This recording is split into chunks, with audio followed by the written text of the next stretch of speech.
सभी को नमस्ते प्रणाम। तो दोस्तों कैसे हैं आप सब। तो दोस्तों आज की इस वीडियो में मैं आपको 4 धामों में से एक धाम उत्तराखंड में स्थित बद्रीनाथ धाम से जुड़ी संपूर्ण जानकारी दूंगी।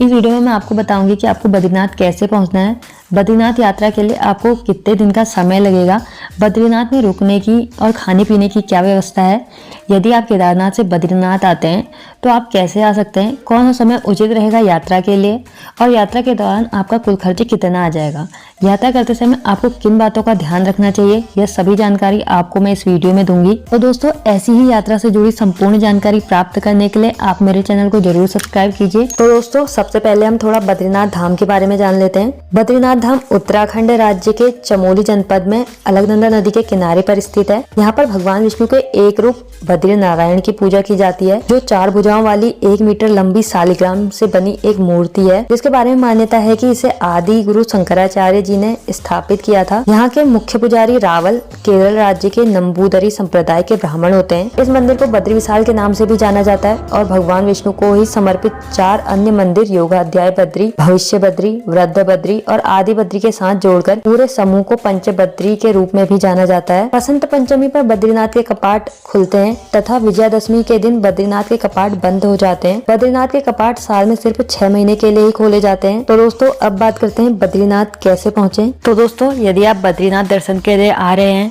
तो आपको सबसे पहले हरिद्वार या ऋषिकेश आना होगा। हरिद्वार और ऋषिकेश से ही बद्रीनाथ धाम के लिए यात्रा शुरू होती है।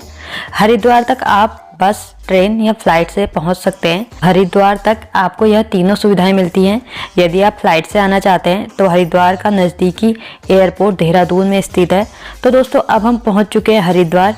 यहीं से हमारी बद्रीनाथ यात्रा प्रारंभ होती है। हरिद्वार रेलवे स्टेशन के सामने ही आपको बस स्टैंड मिल जाएगा, जहां से आप जोशीमठ के लिए बस ले सकते हैं। यदि आप सुबह हरिद्वार पहुंच जाते हैं तो आप उसी दिन से अपनी आगे की यात्रा शुरू कीजिए, लेकिन यदि आप दोपहर के बाद पहुंचते हैं तो उस दिन आप हरिद्वार में ही रुकिए और हरिद्वार में दर्शन कीजिए और उसकी अगली सुबह बद्रीनाथ के लिए अपनी यात्रा शुरू कीजिए। हरिद्वार में रुकने के लिए आपको होटल और धर्मशालाएं आराम से मिल जाती हैं। यहाँ पर आप अपने बजट के अकॉर्डिंग रूम ले सकते हैं। यहाँ पर होटल रूम का किराया 500 रुपए से स्टार्ट है। अगर आप चाहें तो धर्मशाला डॉर्मेट्री में भी रुक सकते हैं, जहाँ पर आपसे 100 या 150 रुपया पर बेड लिया जाएगा। अगर बात करें खाने पीने की तो आपको यहाँ बहुत सारे रेस्टोरेंट, होटल और ढाबे मिल जाएंगे, जहाँ आपको 100 रुपए थाली सिस्टम तक मिल जाता है। यहाँ पर रुककर आप अगली सुबह जोशीमठ के लिए अपनी बस की टिकट करवा लीजिए। हरिद्वार से जोशीमठ की दूरी 276 किलोमीटर है। बस का टिकट आपका 600 से 700 रुपया लगेगा और आप जोशीमठ पहुंच जाएंगे। जोशीमठ पहुंचने में आपको 8 से 10 घंटे लग जाएंगे। जोशीमठ से बद्रीनाथ की डिस्टेंस 45 किलोमीटर है। जोशीमठ पहुंचने के बाद आप यहां से जीप ले लीजिए, जो आपको 150 से 200 रुपए में बद्रीनाथ ड्रॉप कर देगी। हरिद्वार से बद्रीनाथ के लिए डायरेक्ट बसें भी आती हैं, लेकिन वो 1 या 2 ही होती हैं। लेकिन हरिद्वार से जोशीमठ के लिए बसें आती रहती हैं, तो इसलिए आप पहले हरिद्वार से जोशीमठ आ जाइए और वहाँ से जीप लेकर आप बद्रीनाथ पहुँच सकते हैं। तो दोस्तों अब हम पहुँच चुके हैं बद्रीनाथ। तो अब बात करते हैं बद्रीनाथ में आपके रहने खाने पीने की क्या व्यवस्था है। तो दोस्तों बद्रीनाथ में रुकने के लिए आपके पास बहुत सारे ऑप्शन है। आप अपने बजट के हिसाब से डिसाइड कर सकते हैं कि आपको कहाँ रुकना है। तो दोस्तों बद्रीनाथ में रुकने के लिए आपको GMVN के गेस्ट हाउस, डॉर्मेट्री, धर्मशाला और प्राइवेट होटल मिल जाते हैं। तो दोस्तों यदि आप पीक टाइम पर यानी कि मई या जून के टाइम पर आते हैं यात्रा करने, तो यहाँ पर रूम के रेट थोड़ा हाई रहते हैं। तो दोस्तों यदि आपको कम बजट में यात्रा करनी है तो सबसे सस्ता ऑप्शन है आश्रम। यहाँ पर बहुत सारे आश्रम बने हुए हैं। यहाँ पर आपसे 100 या 200 रुपए चार्ज लेंगे और आपको 24 घंटे के लिए रहने की व्यवस्था मिल जाएगी। यदि आप मई जून के समय में जा रहे हैं तो यह पीक टाइम होता है। इस समय यहाँ पर बहुत भीड़ होती है, जिस वजह से रूम के रेट भी थोड़ा बढ़ जाते हैं। तो दोस्तों अगर दूसरे ऑप्शन की बात करें तो वो है GMVN का गेस्ट हाउस। GMVN यानी कि गढ़वाल मंडल विकास निगम, जो कि उत्तराखंड का सरकारी गेस्ट हाउस है। यहाँ आपको डॉर्मेट्री मिलेगी, जिसका किराया आपसे 45 से 50 रुपया लिया जाएगा और यहाँ पर आपको ढेर सारे प्राइवेट होटल भी मिल जाएंगे, जिनका चार्ज आपसे 400 से 2-2.5 हजार या 3-4 हजार तक हो जाता है पीक टाइम में। अब बात करते हैं बद्रीनाथ में खाने पीने की क्या व्यवस्था है। बद्रीनाथ में ढेर सारे होटल, रेस्टोरेंट और ढाबे मिल जाएंगे, जहाँ पर आप 100 से 150 रुपए में पर्याप्त भोजन कर सकते हैं। तो दोस्तों अब बात करते हैं भगवान बद्रीनाथ के दर्शन कैसे करें। तो दोस्तों दर्शन करने से पहले आपको स्नान करना होगा। मंदिर के पास में ही बना है तप्त कुंड, जो एक गर्म पानी का कुंड है। यहाँ पर स्नान करने के बाद आप दर्शन के लिए लाइन पर खड़े हो जाइए और उसके बाद आप दर्शन कर सकते हैं। बद्रीनाथ मंदिर में भगवान बद्री विशाल की पहली आरती सुबह 4:30 बजे की जाती है। किंतु इस समय आम भक्तों को भीतर जाने की अनुमति नहीं होती है। सुबह 7 से दोपहर 1 बजे तक भक्तों के लिए कपाट खोले जाते हैं तथा दिन में 1 से 4 बजे तक कपाट बंद रहते हैं तथा पुनः 4 से रात के 9 बजे तक कपाट खोल दिए जाते हैं आम भक्तों के लिए, और इसी बीच संध्या की आरती भी की जाती है। दर्शन करने के लिए आपको 1 से 1.5 घंटे का समय लगेगा और आपको भगवान बद्री विशाल के दर्शन हो जाएंगे। तो दोस्तों इस तरह से आपके बद्री विशाल के दर्शन पूर्ण हो चुके हैं। तो दोस्तों अब बात करते हैं रजिस्ट्रेशन के बारे में। तो दोस्तों यदि आप 4 धामों में से किसी भी धाम की यात्रा करते हैं तो आपको यात्रा रजिस्ट्रेशन करवाना होगा।